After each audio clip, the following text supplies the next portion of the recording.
Ma'asyiral muslimat yang dimuliakan Allah Subhanahu wa taala. Kita tahu bahwa Al-Qur'an adalah mukjizat terbesar yang Allah Subhanahu wa taala anugerahkan kepada Rasul dan kepada umat Islam. Bahkan Allah Subhanahu wa taala menjadikan orang-orang khusus dari kalangan manusia yang ada di bumi dan mereka adalah ahlul Qur'an. Diriwayatkan dalam sebuah hadis dari Anas bin Malik radhiyallahu anhu, Nabi sallallahu alaihi wasallam mengatakan, "Inna lillahi ahlina minan nas." Sesungguhnya Allah itu memiliki orang-orang khusus dari kalangan manusia. Kemudian Rasul ditanya, "Man hum ya Rasulullah?" Siapa orang-orang khusus yang dekat dengan Allah Subhanahu wa taala itu? Maka Nabi sallallahu alaihi wasallam mengatakan, "Hum ahlul Qur'ani ahlullahi wa khasatuhu." Mereka adalah ahlul Quran, dan ahlul Quran adalah ahlullah, orang-orang khusus Allah, dan mereka masuk pada keluarga Allah Subhanahu wa taala.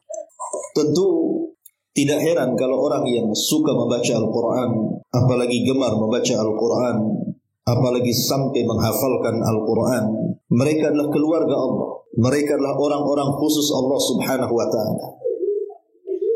Karena orang-orang yang mencintai Al-Quran itu senantiasa diutamakan Allah baik di dunia ataupun di akhirat. Apabila mereka berada di majelis-majelis, maka ahlul Quran akan menjadikan Quran di hati-hati mereka. Apabila mereka berada di masjid-masjid, maka ahlul Quran akan didahulukan di mihrab-mihrab. Sebagaimana Rasul mengatakan, "Ya ummul qawmu aqra'uhum li kitabillah." Yang berhak menjadi imam adalah orang yang pakar dengan Quran. Dan apabila dia di kuburan dan sudah meninggal dunia, maka mereka didahulukan dimasukkan ke liang lahat. Sebagaimana Nabi sallallahu alaihi wasallam mengatakan, "Unzuru ayyuhum akhdan bil Quran." Lihat siapa yang banyak hafalannya dalam Quran, yang banyak mengamalkan Al-Quran, yang banyak membaca Al-Quran, lebih dahulukan masuk kata Rasul dibandingkan yang lainnya. Ini di dunia. Bagaimana pula di akhirat? Maka Rasul sallallahu alaihi wasallam bersabda, "Yuqalu li sahibil Quran, iqra wartab warattil kama kunta turattil fid dunya, fa inna manzilataka inda akhiri ayatin taqra'uha." Akan dikatakan kepada para pakar-pakar Quran, kepada orang yang senang membaca Quran, baca, tartilkan bacaan, naiklah, dan engkau akan mendapatkan tingkatan yang paling tinggi di sorga sesuai dengan ayat yang akhir yang kau baca di dunia. Jadi di dunia diangkat derajatnya, dan di sorga juga diangkat derajatnya. Makanya Umar radhiyallahu anhu pernah memuji Abdurrahman ibn Abza dan mengatakan, "Sadaqa Rasulullah sallallahu alaihi wasallam." Sungguh benar ucapan Nabi sallallahu alaihi wasallam, "Innallaha yarfa'u bihadzal kitab aqwam." Sesungguhnya Allah Subhanahu wa taala mengangkat sebagian kaum dengan Al-Qur'an. Jadi Al-Quran itu mengangkat segalanya. Ketika Allah Subhanahu wa ta'ala menurunkan Al-Quran lewat Jibril, maka tidak sembarang malaikat yang diutus untuk menyampaikan Al-Quran, tapi malaikat yang merupakan pemimpin para malaikat, Sayyidul Malaikah, pemimpinnya para malaikat, Jibril alaihissalam. Ketika Al-Quran diturunkan kepada manusia, tidak sembarang diturunkan kepada manusia, tapi diturunkan kepada Sayyidul Anbiya'i wal Mursalin, pemimpinnya para nabi dan rasul, Nabi kita Muhammad sallallahu alaihi wasallam. Ketika Al-Quran turun kepada Nabi sallallahu alaihi wasallam, tidak sembarang bulan diturunkan Quran, tapi di bulan yang sangat-sangat berkah, Ramadan, dan tidak sembarang malam, tapi diturunkan di malam yang lebih baik daripada 1000 bulan, malam Lailatul Qadar. Lihat ketinggian dan keutamaan Al-Quran. Kalau saja kemudian Al-Quran menjadikan Jibril pemimpin para malaikat, menjadikan Nabi sallallahu alaihi wasallam Sayyidul Anbiya'i wal Mursalin, menjadikan Ramadan merupakan bulan yang paling utama dari 12 bulan, menjadikan malam Lailatul Qadar pemimpin malam-malam dalam setahun, bahkan turun di kota Mekah, dan Mekah menjadi tempat yang paling suci karena disitulah turunnya Al-Quran. Bagaimana kalau Al-Quran itu, Bu, masuk di dada-dada ibu? Bagaimana kalau Al-Quran itu masuk ke dada-dada kita, masuk ke hati sanubari kita, masuk ke qalbu kita? Maka Nabi SAW mengatakan, khairukum man ta'allama al-Qur'ana wa 'allamahu. Maka sebaik-baik di antara kalian adalah orang yang belajar Al-Quran dan mengajarkan Al-Quran. Subhanallah. Ma'asyiral muslimat yang dimuliakan Allah Subhanahu wa taala. Wallahi, Bu, saya berani bersumpah kepada Allah Subhanahu wa taala, kalau Al-Quran itu dijadikan pegangan dalam hidup ibu dan keluarga ibu, maka akan mendatangkan keberkahan yang luar biasa. Dan ini mujarrab, artinya sesuatu yang sudah dipraktekkan, sesuatu yang sudah dibuktikan oleh para ulama. Bagaimana Al-Quran itu mempengaruhi segala sesuatu yang ada di sekitar kita. Dia bisa mempengaruhi pasangan kita, dia bisa mempengaruhi orang-orang di sekitar kita, bahkan bisa mempengaruhi kita sendiri, bahkan bisa mempengaruhi kepada rizki kita, kepada keberkahan kita, kepada kehidupan kita. Quran itu bisa merubah segalanya. Coba kalau seandainya Al-Quran diterapkan, setiap hari ibu baca Quran 1 lembar, kemudian suami juga membaca Al-Quran, kemudian anak-anak juga membaca Al-Quran, kemudian ajak tetangga-tetangga kita untuk membaca Quran, Bu, ibu akan lihat bagaimana pengaruh Al-Quran itu luar biasa dalam kehidupan kita. Baik dalam kemudahan rizki, baik dalam kemudahan urusan, baik dalam kemudahan masalah, baik dalam menyelesaikan segala konflik dan begitu seterusnya. Ya, karena Quran itu adalah petunjuk dari Allah Subhanahu wa ta'ala. Maka jangan sampai satu hari ibu tidak baca Quran, karena pengaruhnya luar biasa. Nanti saya akan sebutkan bagaimana Al-Quran itu mempengaruhi segalanya. Ma'asyiral muslimat yang dimuliakan Allah Subhanahu wa ta'ala, di dalam Al-Quranul Karim Allah Subhanahu wa ta'ala berfirman, tepatnya dalam surah Al-Hasyr ayat 21. Allah mengatakan, "Lau anzalna hadzal Qur'ana 'ala jabalin la ra'aitahu khashi'an mutasaddian min khasyatillah wa tilkal amsalu nadribuha lin-nasi la'allahum yatafakkarun." Sekiranya kami turunkan Al-Quran ini kepada sebuah gunung, pasti kamu akan melihat bagaimana gunung itu tunduk, terpecah belah disebabkan takut kepada Allah Subhanahu wa ta'ala. Dan perumpamaan-perumpamaan itu kami buat untuk manusia agar mereka berpikir. Lihat bagaimana Al-Quran mempengaruhi benda-benda mati. Gunung itu benda mati, benda padat. Tapi kalau mereka mendengar Al-Quranul Karim dan Al-Quran turun kepada mereka, maka mereka akan merasakan takut yang luar biasa, sehingga terkadang bisa memecahkan batu-batunya. Lihat bagaimana Al-Quran juga pengaruh kepada benda padat. Ma'asyiral muslimat yang dimuliakan Allah Subhanahu wa ta'ala. Bahkan bukan hanya pengaruh kepada gunung-gunung, kepada lautan-lautan. Lihat bagaimana Al-Quran juga bisa mempengaruhi kepada kondisi-kondisi manusia. Baik dia orang kafir, baik dia dari kalangan ahli kitab, orang-orang musyrik, apalagi orang-orang yang beriman. Bahkan Nabi SAW sendiri, Bu, dia tidak cukup hanya sekedar membaca Quran saja, tapi dia meminta sahabatnya untuk membacakan Al-Quran dan dia mendengarnya. Dalam sebuah hadis, Nabi SAW pernah datang kepada Abdullah ibn Mas'ud radhiyallahu anhu yang kunyahnya Ibnu Ummi Abdi. Apa kata Rasul? Rasul SAW mengatakan, "Iqra alayya al-Quran." Bacakan kepadaku Al-Quran. Bacakan kepadaku Al-Quran. Tolong anak-anak, Bu, ya, ini konsentrasinya jadi buyar, ya. Ditenangkan dulu. Baik. Jadi Abdullah bin Mas'ud radhiyallahu an didatangkan oleh Nabi SAW, kemudian disuruh membaca Quran. Apa kata Nabi SAW? "Iqra alayya al-Quran." Bacalah untukku Al-Quran. Subhanallah. Quran turun kepada Nabi, tapi Nabi minta dibacakan Quran. Artinya terkadang pengaruh Al-Quran itu kalau kita baca kurang berpengaruh, tapi kalau kita mendengar terkadang pengaruhnya juga kuat. Betapa banyak kalau kita mendengar Quran, Bu, Mungkin suaranya bagus, suara indah, tajwidnya bagus, tahsinnya luar biasa. Terkadang kita bisa melelehkan air mata kan, apabila mendengar orang yang membaca Quran itu indah suaranya.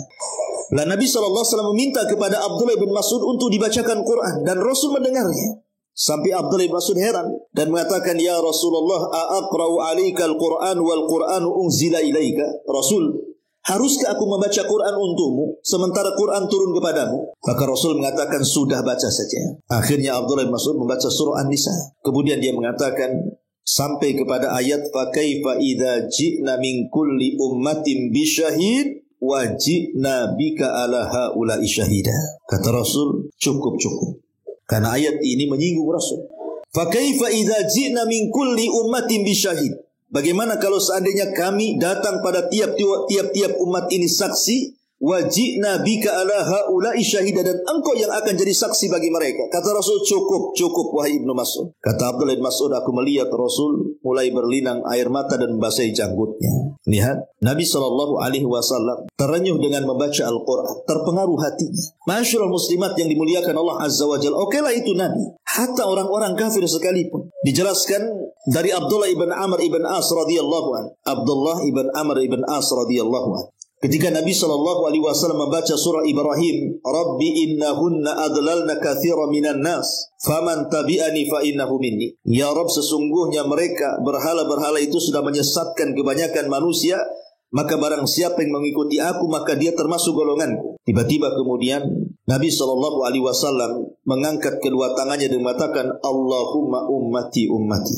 Ya Allah, umatku dan umatku. Kemudian Rasul membacakan, in tu'adzibhum fa innahum ibadu wa in taghfir lahum fa innaka antal azizul hakim. Kalau engkau mengadab mereka ya Rabb, mereka hamba-hambamu. Jika engkau mengampuni mereka, maka engkau adalah zat yang maha kuat lagi maha bijaksana.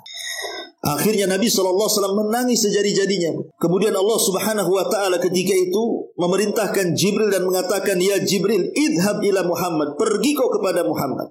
Dan Allah Maha tahu kondisi Rasul. Kata Allah, fasalhu ma yubki. Tanya kepada dia, apa yang membuat engkau menangis?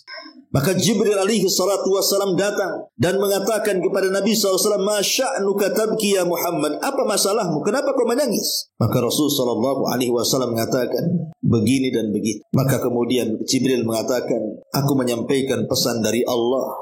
Inna sanurdika fi ummatika. Kami akan redha kepadamu wahai Muhammad tentang umatmu, wala nasu'uka, dan tidak akan berbuat jahat kepadamu. Jadi Nabi SAW luar biasa ketika merenungkan ayat. Makanya wajar ayat ini juga berpengaruh kepada siapa? Orang-orang kafir. Dulu di zaman sahabat ada namanya Zubair bin Mut'im. Masih kafir, belum masuk Islam. Zubair bin Mut'im ini. Zubair bin Mut'im ini dendam kepada Nabi SAW dan ingin membunuh Nabi. Dari Mekah dia sudah bawa pedang. Memang tujuannya ingin bunuh Nabi, karena dia dendam kerabatnya banyak mati di perang Badar. Ketika sampai di kota Madinah, ngendap-ngendaplah dia mencari waktu kapan bisa menyerang Nabi. Rupanya ketika itu waktu yang tepat adalah ketika Rasul sedang melaksanakan sholat. Dipikirnya karena orang sholat tidak bawa senjata. Lah ketepatan ketika itu Rasul sedang sholat maghrib. Akhirnya kemudian Zubair bin Mut'im ini sudah hampir menghunus pedangnya dan siap menyerang Rasul, yang ketika itu Rasul sedang mengimami sholat maghrib. Tiba-tiba Zubair memperhatikan dengan seksama apa yang dibaca Nabi SAW dalam sholat maghrib itu. Rupanya Zubair bin Mut'im mendengar Rasul membaca surah Toha sampai kepada firman-Nya, innani anallah la ilaha illa ana fa'budni wa aqimis salata lidzikri. Kemudian juga fa aslama, dijelaskan tiba-tiba ketika mendengar ayat ini dan ayat Toha yang lainnya, am khuliqu min ghairi syai'in am humul khaliqun am khalaqas samawati wal arda la yuqinun. Bicara tentang kebatilan berhala-berhalanya, tiba-tiba Zubair bin Mut'im pun masuk Islam. Gak jadi bunuh Nabi, padahal pedang sudah di tangannya diluluskan, Bu. Tiba-tiba dia ketika mendengar surah Toha dibacakan itu, langsung dia terpengaruh dan masuk Islam. Lihat bagaimana Al-Quran mempengaruhi hati Zubair bin Mut'im, padahal ketika dia musyrik, masih musyrik, penyembah berhala. Hal yang sama juga terjadi kepada Umar bin Khattab kan, Bu. Ibu tahu sejarah masuk Islamnya Umar kan? Bagaimana ketika dia hendak membunuh Nabi SAW di perjalanan, tiba-tiba dicegat kawannya dan mengatakan, hendak pergi kau kemana wahai Faruk, wahai Umar? Kata Umar, hendak membunuh Muhammad. Kata temannya, maukah kuhabarkan sesuatu yang lebih hebat dibandingkan kau datang kepada Muhammad dan membunuhnya? Apa kata Umar? Adikmu Fatimah masuk Islam. Akhirnya kemudian Umar pun mencari Fatimah. Rupanya di Fatimah ada di rumahnya, sedang belajar Al-Quran kepada Khabbab ibn Arat bersama suaminya Sa'id ibn Zaid.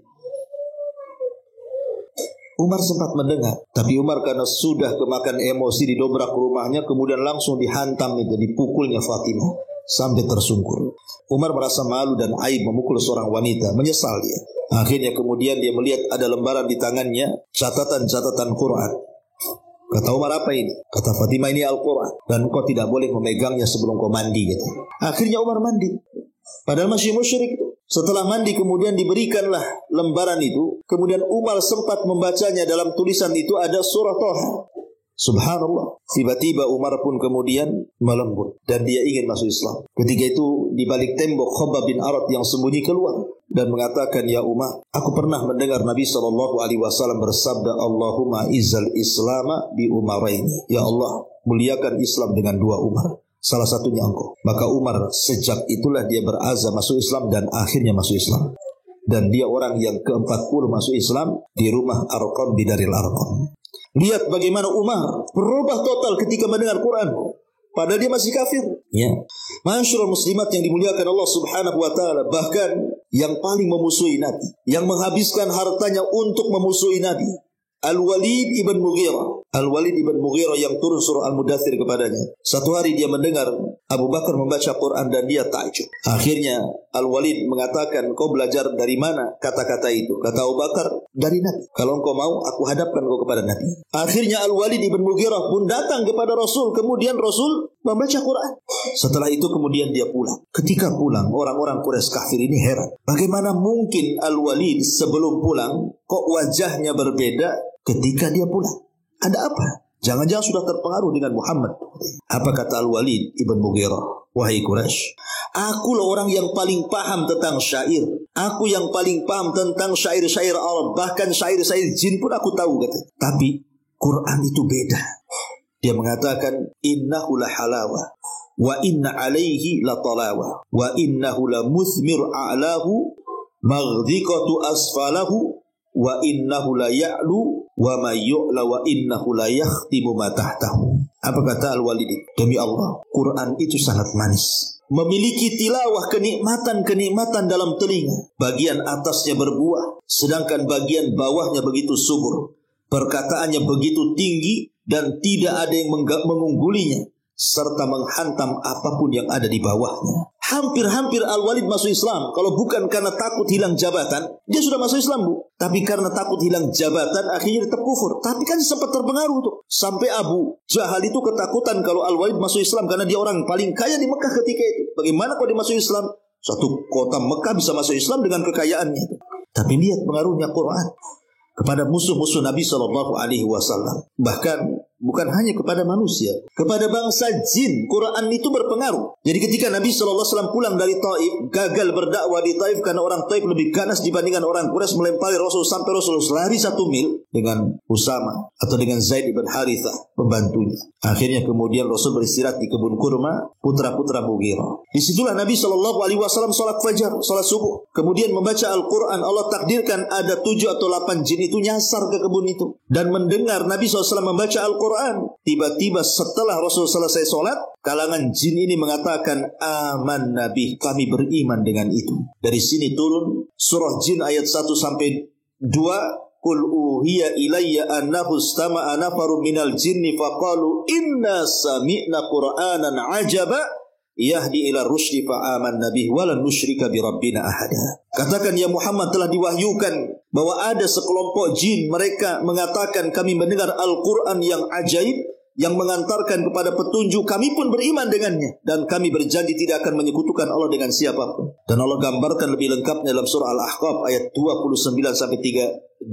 Wa id sarafna ilaika nafaran minal jinni yastami'una al-Qur'an falamma hadaruhu qalu ansitu falamma qudiya wallau ila qaumihim munzirin. Ketika kami palingkan kepadamu sekelompok jin, kata Allah, mendengarkan bacaan Quran. Ketika mereka hadir mendengarkan, mereka mengatakan diam. Dengarkan orang itu membaca. Kemudian mereka beriman.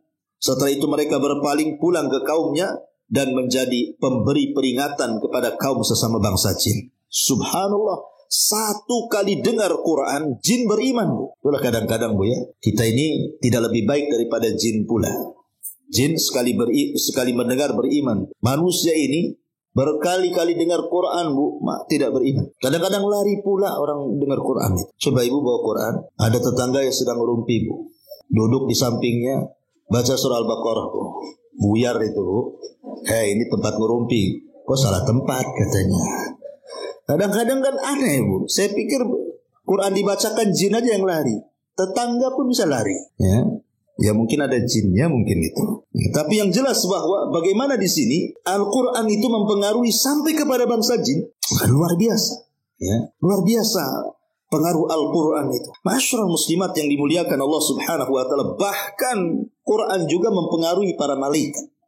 Bukan jin aja, malaikat aja terpengaruh. Disebutkan dalam Bukhari Muslim tentang seorang sahabat namanya Usaid bin Khudair radhiyallahu anhu. Jadi Usaid bin Khudair ini satu malam dia membaca Quran. Tiba-tiba kuda yang diikatnya itu ramai aja. Sementara di samping kudanya ada putranya Yahya yang sedang tidur. Jadi setiap dia baca Quran, kudanya ngeringki, ramai bergerak. Akhirnya dia takut kalau kakinya menyepak anaknya si Yahya. Berhenti dia. Baca Quran gitu lagi. Berhenti lagi. Sampai karena ketakutan berhenti dia tidak baca Quran. Tapi dia sempat melihat ada kilat dari langit. Keesokan harinya dia datang kepada Nabi SAW menceritakan hal itu. Apa kata Rasulullah? Kenapa kau tidak teruskan bacaan Quran? Kenapa kau berhenti? Kalau engkau meneruskan bacaanmu, maksudnya bacaan Qurannya Usaid bin Khudair ini, apa kata Nabi SAW? Maka akan turun sakinah, ketenangan dari langit yang dibawa para malaikat. Jadi malaikat terpengaruh kepada orang yang membaca Quran dan akan menurunkan sakinah, ketenangannya kepada siapapun yang membacanya. Masyarakat muslimat yang dimuliakan Allah Azza wa Jalla, bahkan sampai kepada ahli kitab sekalipun. Ahli kitab itu kan sudah punya kitab. Mereka Yahudi punya Taurat, Nasrani punya Injil. Tetapi ketika sebagian mereka membaca Quran, mereka terpengaruh. Ingat kisah Raja Najasyi. Najasyi itu kan tokoh Nasrani dan juga raja dari raja-raja Ethiopia.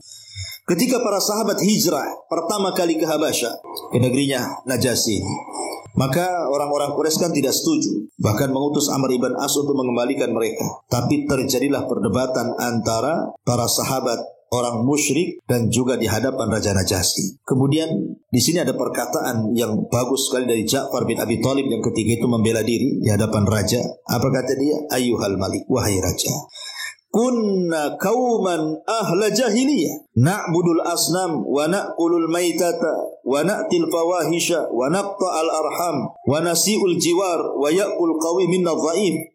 Dulu kami ini umat yang jahil, wahai raja.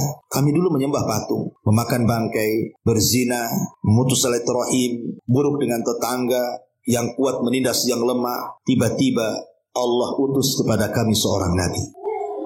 Kami kenal nasabnya, kami kenal kejujurannya, kami kenal amanahnya, kami kenal bagaimana dia menjaga kehormatannya. Dia pun mengajak kepada kami untuk mentauhidkan Allah. Dia pun mengajak kami untuk berkata dengan kata-kata yang jujur. Disuruhnya kita amanah, disuruhnya kita silaturahim, disuruhnya kita berbuat baik kepada tetangga, disuruhnya kita untuk tidak melakukan yang haram, melakukan zina, mengucapkan kalimat kotor, memakan harta anak yatim, menuduh manusia baik, wanita baik-baik, berzina, memerintahkan kami beribadah, sholat, zakat, puasa, terus disebutkan. Sampai akhirnya Amr ibn As ini mempengaruhi Najasyi dan mengatakan, ya memang seperti itu. Tapi kata Amr ibn As kepada Najasyi itu, dia mengatakan tentang ibunda kalian dan Isa bin Maryam begini dan begitu.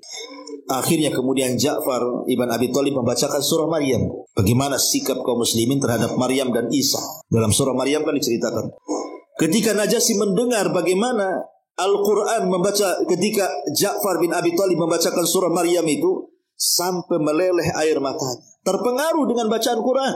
Itu Najasyi yang sudah punya agama, yang sudah yakin dengan Injil. Tapi ketika mendengar Quran, dia bisa melelehkan air mata dan akhirnya Najasyi pun masuk Islam. Walaupun cuma satu orang kan yang masuk Islam dari kalangan Ethiopia, ya, rajanya sendiri. Tapi bagaimana Quran itu membawa pengaruh luar biasa ke dalam hati, pengaruh yang luar biasa ke dalam hati kita dan bisa merubah kita.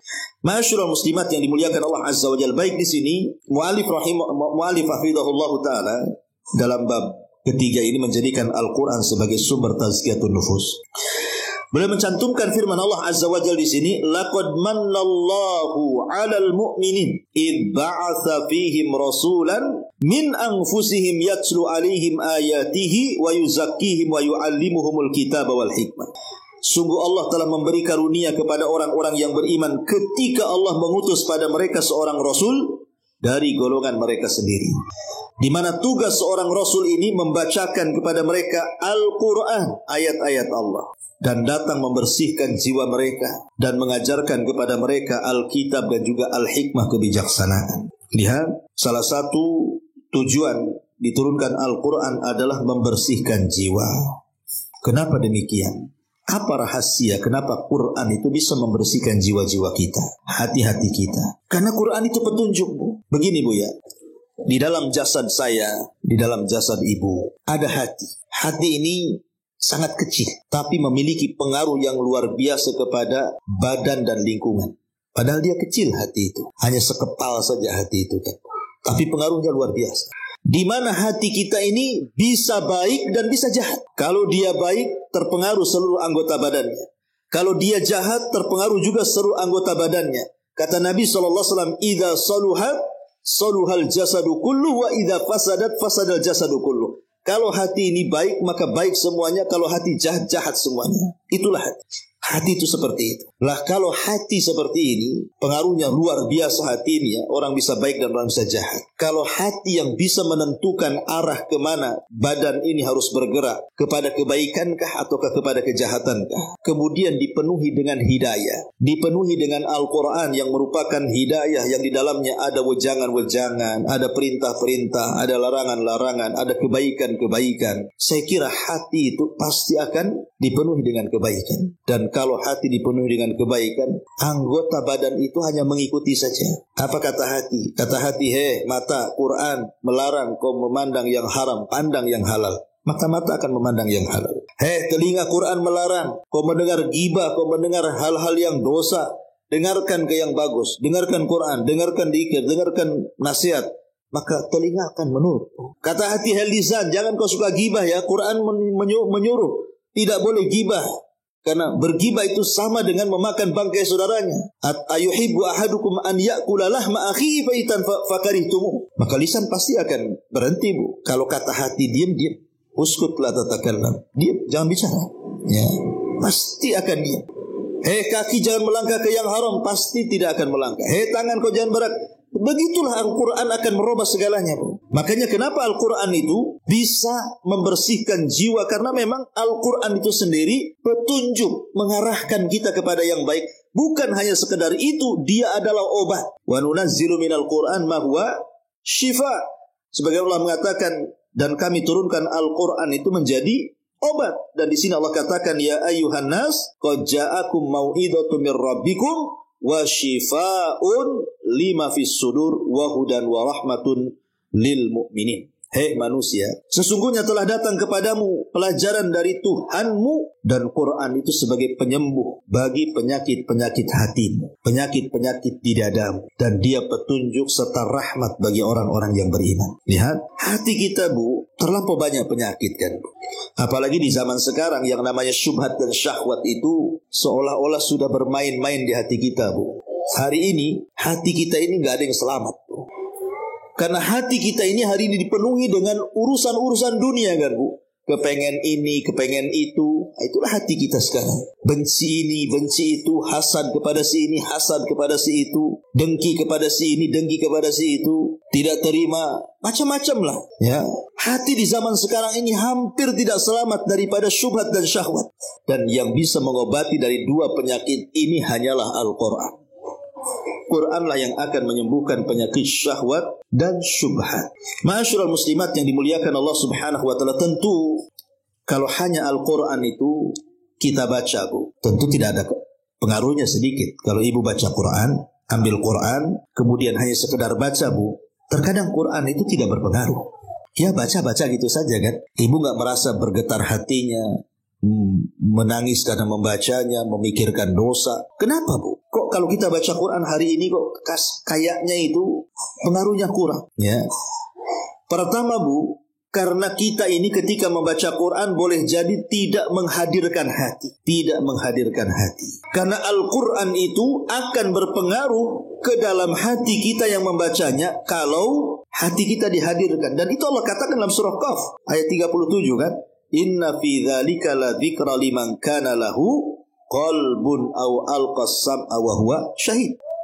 Dan Al-Quran itu adalah peringatan. Untuk siapa? Untuk yang punya hati. Jadi kalau hatinya lalai, malas-malas baca Quran, ya nggak ada pengaruhnya lah kan itu. Apalagi baca Quran sambil sekali-kali baca, sekali-kali baca handphone. Nah, apa itu, Bu? Kok jingjang gitu baca Qurannya? Baca satu ayat, balas WA. Baca lagi satu ayat, balas WA. Ini main-main namanya. Ya, kalau baca Quran matikan tuh handphone itu. Fokus, memang betul-betul saya baca Quran. Hadirkan hati. Ya. Yang kedua, Bu, usahakan kalau baca Quran jangan geremeng-geremeng bahasa saya itu. Ya, dikeraskan. Kan ibu dalam rumah nggak dengar kecuali ibu saja kan. Dalam kamar. Ya, dikeraskan, Bu, karena biasanya mengeraskan membaca Quran itu ada pengaruh tersendiri. Dibandingkan ibu hanya bisik-bisik, itu kurang. Ya. Kemudian juga ibu merasakan ketika baca Quran itu seolah-olah ibu sedang mengkhitab Allah. Seolah-olah ibu sedang berhadapan dengan Allah Subhanahu wa ta'ala dengan setiap ayat. Bu, kalau kita mengajak bicara dengan Allah, maka lakukan sholat. Tapi kalau kita merasa diajak bicara Allah, itulah baca Quran. Bedanya sholat dengan Quran di situ. Kalau sholat, ibu ngajak dialog dengan Allah. Karena setiap ibu membaca surah Al-Fatihah, Alhamdulillahirabbil alamin, Allah katakan apa? Hamidani abdi, hambaku sedang memujiku. Apabila kita membaca Ar-Rahman Ar-Rahim, Allah jawab apa? Asna alayya abdi, hambaku sedang mengagungkan aku. Apabila kita membaca Maliki Yaumiddin, Allah jawab gimana? Majjadani abdi, hambaku sedang membesarkan aku. Kalau kita hendak berdialog dengan Allah, lakukan sholat. Tapi kalau kita hendak diajak dialog oleh Allah Subhanahu wa ta'ala, baca Quran. Hadirkan dalam hati bahwa kita sedang diajak dialog oleh Allah Subhanahu wa ta'ala. Sehingga gak main-main. Ibu saja, kalau seandainya datang ke wali kota, gubernur, ditata rapi bahasanya. Ya kan? Takut salah, takut tersinggung. Masalah nih. Masa sama wali kota ditata rapi, kok kepada Allah kok asal-asalan, ini gimana ceritanya? Ya, tentu akan lebih lagi kan, kita lebih sopan lagi dengan Allah Subhanahu wa ta'ala. Termasuk juga kalau ingin terasa ketika baca Quran itu, cobalah mentadaburi ayat-ayat itu. Alhamdulillah, Bu, sekarang kan sudah dimudahkan tuh terjemahan Quran. Ya, sekali-kali ibu mungkin sudah menghatamkan beberapa kali hatam Quran itu, bacalah terjemahannya supaya ibu minimalnya tahu isinya. Ya. Syukur-syukur ibu membeli tafsir terjemahan, ibu juga baca tafsirnya supaya makin lagi paham, begini sih Quran itu rupanya, sehingga makin lagi pengaruhnya luar biasa kepada kita. Kemudian coba juga baca-baca kisah-kisah dalam Quran. Kisah-kisah Quran kan banyak tuh, Bu. Kisah-kisah orang dulu, kisah para nabi. Karena terkadang kisah itu mempengaruhi juga. Ya. Kemudian juga kata para ulama, ada istilah fahmul hudud khairun min fahmil huruf, bahwa memahami batasan-batasan, hukum-hukum, larangan-larangan, wejangan-wejangan dalam Al-Quran itu jauh lebih baik dibandingkan hanya sekedar memperhatikan bacaannya, tajwidnya, tahsinnya, dan begitu seterusnya. Dua-duanya baik, tetapi kalau lebih baik lagi ibu renungkan isinya, baru Quran itu akan mempengaruhi kita. Dan akan lebih mempengaruhi lagi, Bu, kalau dibaca di sepertiga malam akhir, ketika manusia sudah tidur, ibu tahajud, ambil Quran, baca, itu pengaruhnya luar biasa. Karena Allah yang mengatakan inna nasyi'atal laili hiya ashaddu wat'aw wa aqwamu qila. Jadi bacaan Quran di malam hari itu lebih berasa kepada jiwa, itu Allah yang mengatakan. Sehingga pengaruhnya luar biasa gitu ya. Kalau digunakan untuk qiyamul lail atau dibaca ketika di sepertiga malam. Karena Allah mengatakan wat'an wa aqwamu qila, itu lebih berasa kepada jiwa kita, lebih berasa kepada hati kita. Masyaallah muslimat yang dimuliakan Allah Subhanahu wa ta'ala. Tapi ya gitulah kadang-kadang, karena kita ini hidup di dunia banyak masalah, sedih, banyak persoalan, muskilah, kesulitan di mana-mana, ya kan? Kemudian bukannya mendekat Al-Quran, makin jauh dari Al-Quran. Ya, kemudian juga gelap hati kita ini karena banyaknya maksiat dan begitu seterusnya. Kadang-kadang itu pula yang menjadikan Al-Quran itu tidak berpengaruh kepada kita.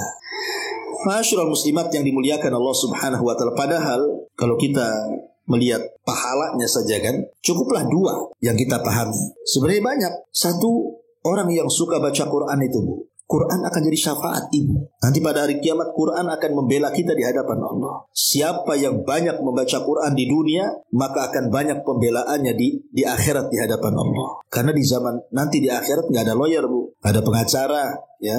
Di akhirat itu yang bisa menolong amalan kita, dan salah satunya adalah Quran yang paling berpengaruh menjadi penolong kita pada hari kiamat. Yang kedua, setiap satu huruf itu 10 kebaikan. Kalau ibu baca Qul huwallahu ahad Allahus samad itu berapa huruf tuh? Kalilah 10.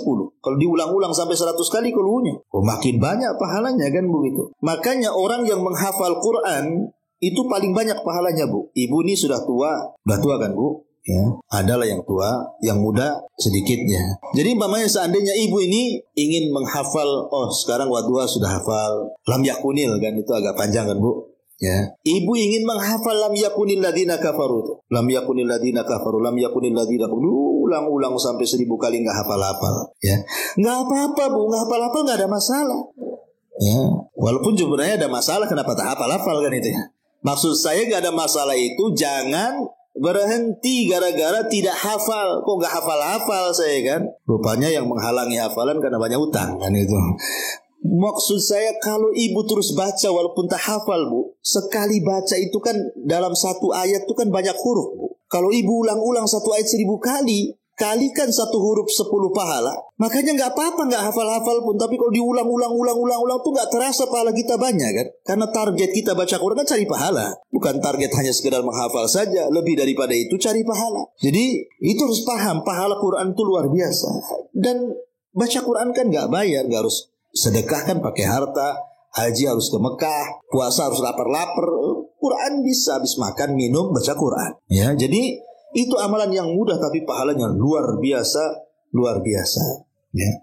Ma'asyiral muslimat yang dimuliakan Allah Subhanahu wa taala, disebutkan oleh para ulama bahwa Al-Quran ini memiliki memiliki pengaruh, buah yang sangat luar biasa yang bisa mempengaruhi hati-hati kita. Apa saja pengaruh Al-Quran kepada hati kita itu?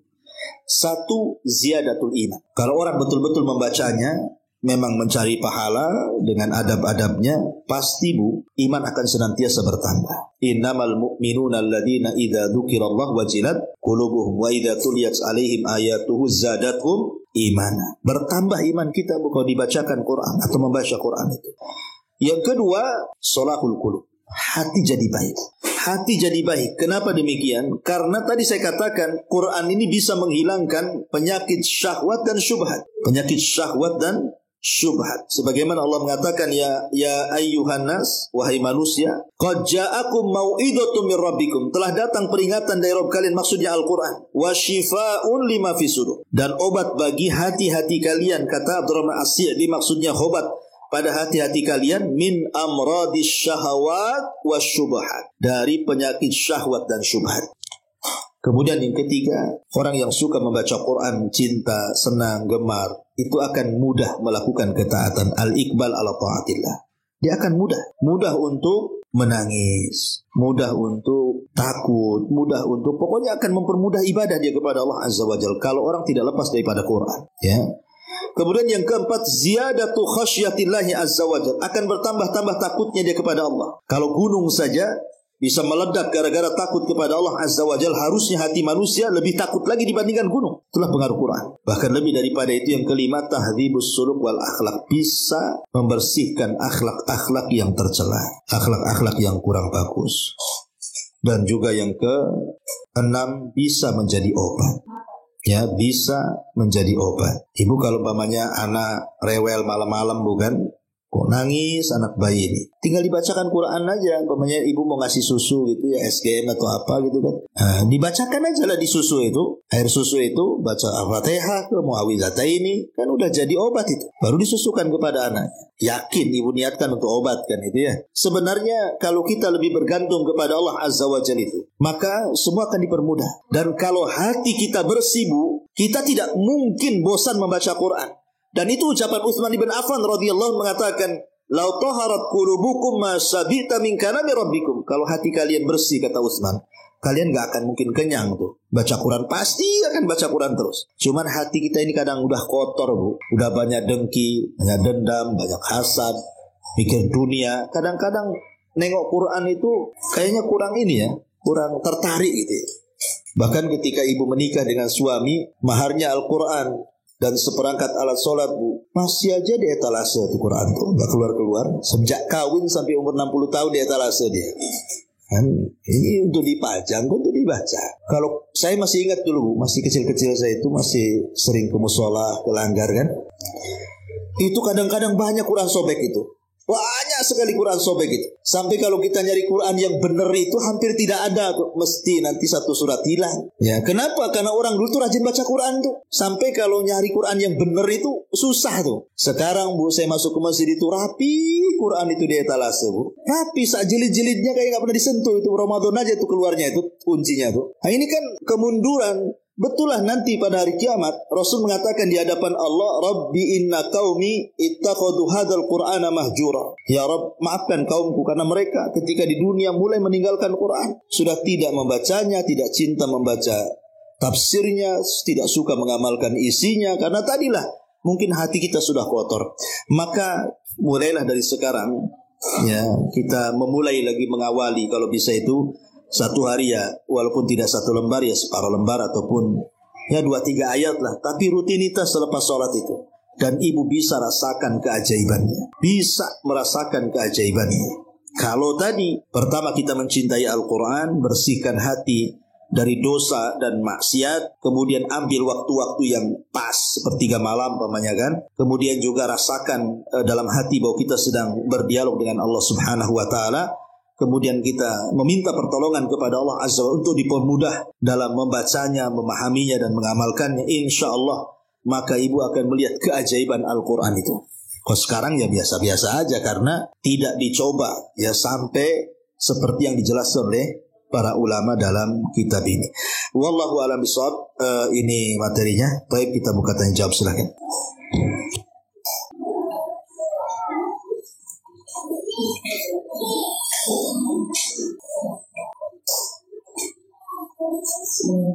Assalamualaikum warahmatullahi wabarakatuh. Waalaikumsalam. Saya mau bertanya tentang Al-Quran yang mengatakan satu huruf dengan 10 kebaikan. Maksud 10 kebaikan itu 10 pahala atau gimana Ustaz? Mau penjelasannya Ustaz? Iya, alhamdulillah. Nabi mengatakan, "Man qara'a harfan min kitabillah falahul hasanatu wal hasanatu bi asyri amsalihha. La aqulu alif lam mim harfun walakin alifun harfun lamun harfun mimun harfun." Kata Nabi SAW, yang siapa yang membaca satu huruf itu sama dengan satu kebaikan yang dilipat gandakan menjadi 10 kali lipat kebaikan. Aku tidak katakan alif lam mim satu huruf, kata Nabi, tapi alif satu huruf, lam satu huruf, mim satu huruf, kata Nabi. Yang dimaksud di sini ya kebaikan, yang maksudnya pahala. Ya, kebaikan pahala. Ataupun bisa diartikan kebaikan-kebaikan yang lainnya. Ya, kebaikan dalam kehidupan kita. Boleh jadi kalau kita membaca Quran, kebaikan kita akan bertambah 10 kali lipat. Baik kesehatannya, baik rizkinya, baik berkahnya. Ataupun mungkin kalau kita baca di rumah, mungkin lebih diperbaiki lagi 10 kali lipat.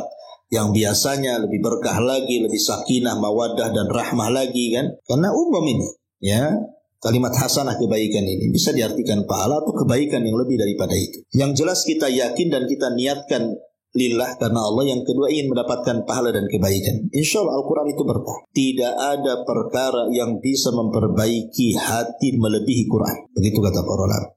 Wallahu a'lam.